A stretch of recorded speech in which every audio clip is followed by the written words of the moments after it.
Hi guys, എന്തുണ്ട് വിശേഷം? എല്ലാവരും സുഖമായിട്ടിരിക്കുന്നോ? ഞാനിവിടെ സുഖമായിട്ട് അടിപൊളിയായിട്ടിരിക്കുന്നുണ്ട്. ഇന്ന് കൊച്ചിന് സ്കൂളുള്ളൊരു ഡേ ആണ്. അതുകൊണ്ട് തന്നെ ഞാൻ തലേന്ന് അപ്പത്തിനുള്ള മാവൊക്കെ അരച്ച് വെച്ചു. അപ്പം ആകുമ്പോൾ രാവിലെ പെട്ടെന്ന് ചുട്ട് കൊച്ചിനും കൊടുത്തിട്ട് വിടാമല്ലോ. അവന് വേറെ അധികം ഫുഡിനോടൊന്നും വലിയ താല്പര്യമില്ല. കുറച്ച് ഫ്ലോപ്പായി പോയ അപ്പമാണ്. കാര്യം അപ്പം എല്ലാം ഓക്കെ ആയിരുന്നു, ടേസ്റ്റ് കാര്യങ്ങളും എല്ലാം ഓക്കെ ആയിരുന്നു.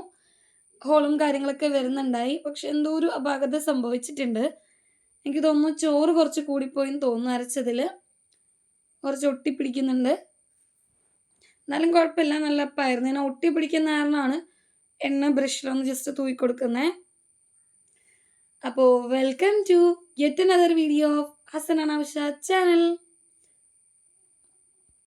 വളരെ കുറച്ച് അപ്പം തന്നെ മതി നമുക്ക്. കൊച്ചിന് പോരണോ, നമുക്കെല്ലാവർക്കും രണ്ടെണ്ണമൊക്കെ വെച്ചിട്ടേ ഞാൻ ചുടുന്നുള്ളൂ. ഒരുപാട് കഴിക്കുന്നില്ല.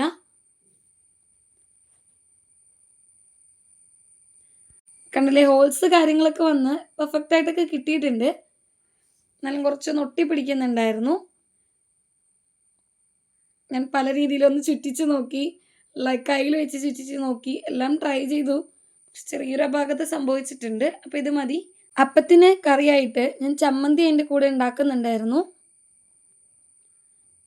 അപ്പത്തിന് ചമ്മന്തിയും ബീഫ് കറിയുമാണ് കേട്ടോ. ബീഫ് കറി ഞാൻ തലേന്ന് ഉണ്ടാക്കി വെച്ചു.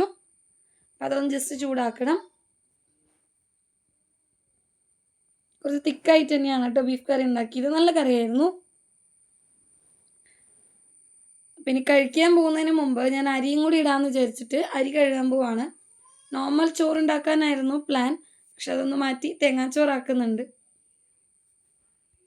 ഞാൻ ഇതിനു മുമ്പത്തെ വീഡിയോയിൽ പറഞ്ഞ പോലെ നമ്മൾ ഉണ്ടാക്കുന്ന പ്ലേറ്റിൽ തന്നെയാണ് ടേബിളിൻ്റെ കൊടുന്ന് വെക്കുന്നത്. നമ്മളിപ്പോൾ 2 പേർക്ക് വിളമ്പിയാൽ മതിയല്ലോ. വെറുതെ ഇനി വേറൊരു പാത്രത്തിലോട്ടും കൂടി ആക്കി വെറുതെ കഴുകിക്കൊണ്ടിരിക്കണ്ടല്ലോ. സോ അങ്ങനെ തന്നെ കൊടുന്ന് വെക്കും.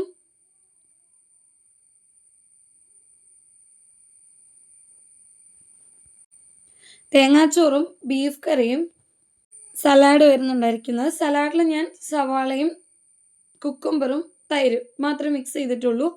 ക്യാരറ്റൊക്കെ ഇടാൻ നല്ലതാണ്. ക്യാരറ്റ് പച്ചമുളകും ആഡ് ചെയ്തിട്ടുണ്ട് കേട്ടോ. കുറച്ച് തക്കാളിയും ക്യാരറ്റൊക്കെ ആഡ് ചെയ്ത് കഴിഞ്ഞാൽ കുറച്ചും കൂടി ടേസ്റ്റ് ഉണ്ടാവും. നമുക്കൊന്ന് പുറത്ത് പോകണം. കൊച്ചു സ്കൂളിൽ വിട്ട് വരുമ്പോൾ വീട്ടിലേക്കുള്ള കുറച്ച് സാധനങ്ങൾ മേടിക്കാനുണ്ട്. ഫ്രൂട്ട്സ്, വെജിറ്റബിൾസ്, ക്ലീനിങ് ലിക്വിഡ്സ്, അങ്ങനെ കുറച്ച് സാധനങ്ങളൊക്കെ മേടിക്കാനുണ്ട്. പിന്നെ എനിക്ക് കുറച്ച് ഡ്രസ്സ് നോക്കണം. അങ്ങനെ 2 പ്ലേറ്റിലും പപ്പടം കൂടി വെക്കുന്നുണ്ട്. അങ്ങനെ കൊച്ചൊക്കെ വന്നപ്പോഴേക്കും നമ്മൾ പുറത്ത് പോയി. അപ്പോൾ ഞാൻ ഡ്രസ്സ് എടുക്കാനും കുറച്ച് ബെഡ്ഷീറ്റ് കാര്യങ്ങളൊക്കെ മേടിക്കാനായിട്ട് പോയതാണ്. അപ്പോൾ അതൊക്കെ മേടിച്ച് അവിടെ നിന്ന് ഇറങ്ങി വന്ന് ഇനി ഫുഡ് കഴിക്കാൻ പോകണം. അപ്പോൾ അതിന് വേണ്ടിയിട്ട് ഇങ്ങനെ സെർച്ച് ചെയ്യാണ് എവിടെ കഴിക്കാമെന്ന് ഓർത്തിട്ട്.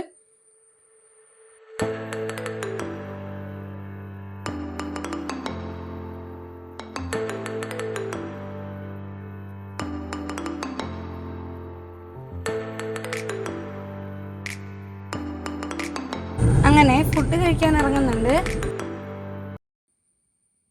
ഇപ്പം വയ്യാണ്ടായിട്ടോ, ഷോളൊക്കെ കഴിഞ്ഞ് പോയ അവസ്ഥയായി. ഫ്രൈഡ് റൈസും ഷവർമയും അൽഫാമുമാണ് ഓർഡർ ചെയ്തിട്ടുണ്ടായിരുന്നത്. കൊച്ചിന് കൊടുക്കാൻ വേണ്ടിയിട്ട് കുറച്ചൊന്ന് നിർത്തിയിട്ടതാണ്, ചൂടാറായിട്ടൊക്കെ ഒന്ന് കൊടുക്കാൻ വേണ്ടി. ഇപ്പം അൽഫാം വന്നിട്ടുണ്ട്.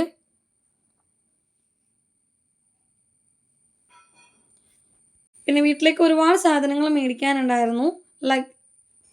ഫുഡിന് വേണ്ടിയിട്ടുള്ള കുറേ സാധനങ്ങൾ, പിന്നെ കൊച്ചിനുള്ള സ്നാക്സ്, പിന്നെ അരി എല്ലാം മേടിക്കാനുണ്ടായിരുന്നു. അപ്പോൾ കുറച്ച് അതൊക്കെ മേടിച്ച് വീട്ടിലേക്ക് തിരിച്ചെത്തി.